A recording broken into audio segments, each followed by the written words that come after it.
Good evening.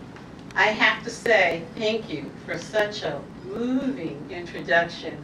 And the real reason why I said yes when she asked me, I was so impressed. I said, this woman has guts. I like her. But first and foremost, I have to say that it's a real honor to be here today with Karen Kurmatsu. And you may wonder, what is it that we have in common? You've heard some things. I mean, after all, I'm an African-American woman, Japanese-American. I mean, what else could we possibly have in common? Well, what a lot of people don't know is my mother was one of the leaders in Japantown in San Francisco. And she was one of the civil rights activists in a group in San Francisco called CANE, Citizens Against Nihamachi Eviction. And I grew up in Japantown.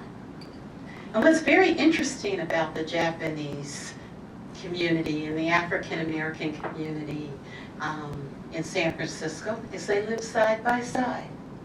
So when many of the families in Japantown were ordered into internment camps, it was the African American families that held their homes until they returned.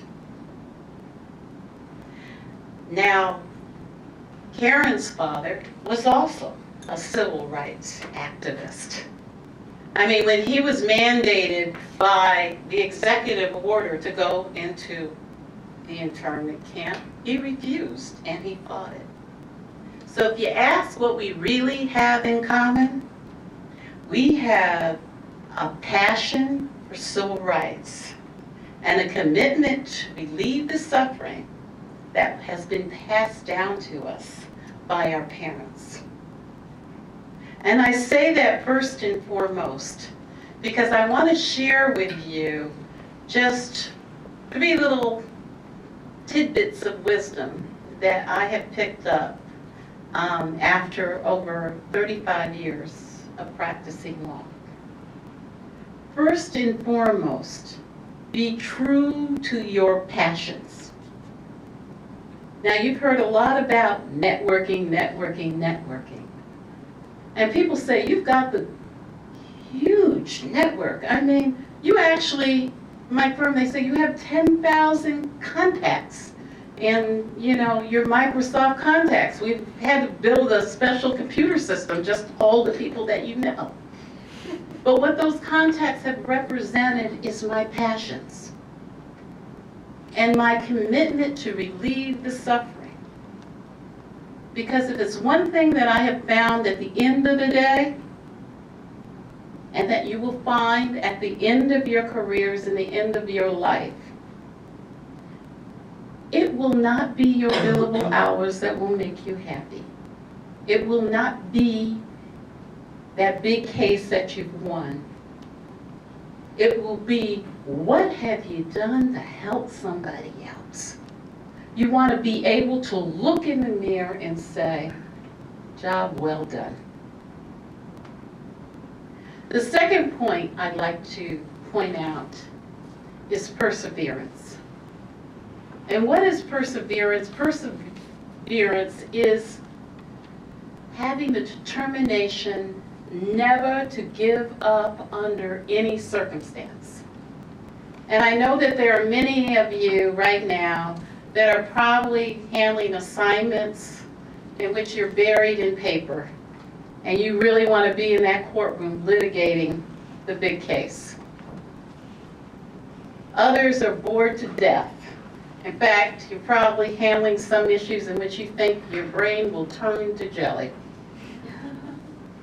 In some other cases, you may be handling some complex matters in which you feel like, I'm not ready for this.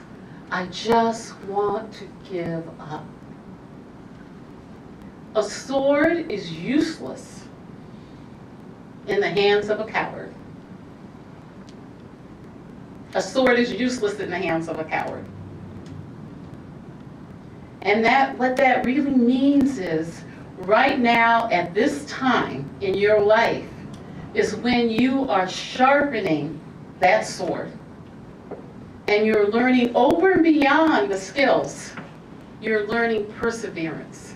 And if one person was to ask me, what has been the one thing that has really made me so successful in my career, it's no matter what, I refuse to give up.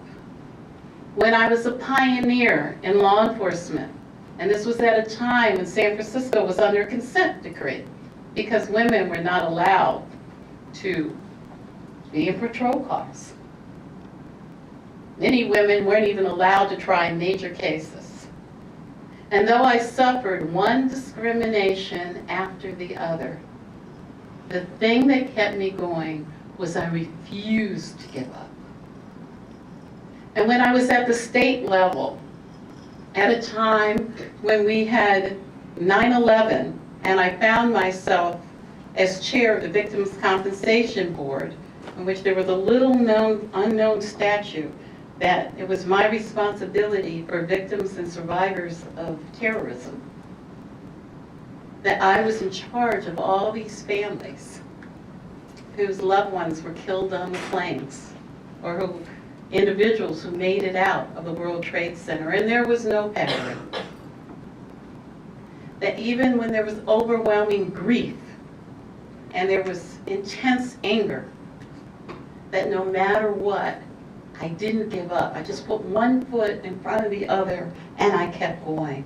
And when we hit the energy crisis, and I didn't even know what a rolling blackout was, and I had a very, very steep learning curve, I just didn't give up in order to keep the lights on.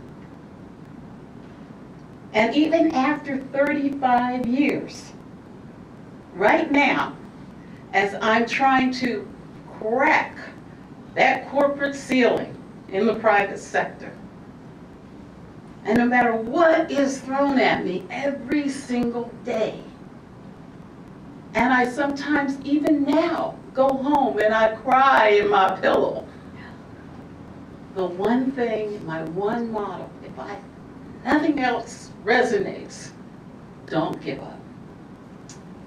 And the last piece of information that I wanted to pass on is how important it is to balance your life. You can do it all. You just can't do it at the same time. And there will be some of you who are going to have a family and young children. Don't worry. Spend time with your family. Spend time with your loved ones. There will be times when some of you will have to care for people in your family that are critically ill, or friends that are going through the same circumstances. Enjoy your family.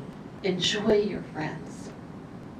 I have to say Saturday night, which I share with all of you, and if you want to see pictures afterwards, I'll be happy to show it to you. I became a grandmother. Now, the fact that my son is an attorney, I could care less. I am a grandmother. And there is so much joy in that. And I intend to enjoy every single minute of it. And the one thing that took me a long time to learn, because I was so driven, and I was a pioneer, and I felt that I had to do it all at the same time, was I got really out of balance. Balance with my health. So it's really important that you take care of your health, that you eat properly, that you're conscious of what you eat, and that you get enough sleep. And pay attention carefully to your body. You may say, well, Chloe, that's kind of contradictory with perseverance and working at 10 to 14 hours a day. But life is long, and there will be those 10 to 14 hours a day. But they don't have to be every day for the rest of your life. So you have to incorporate all of this into your life, because it doesn't matter if you're not happy. Success means happiness. So the last thing I would like to leave everyone with is life is long, live it to the fullest, and enjoy practice of law. Thank you.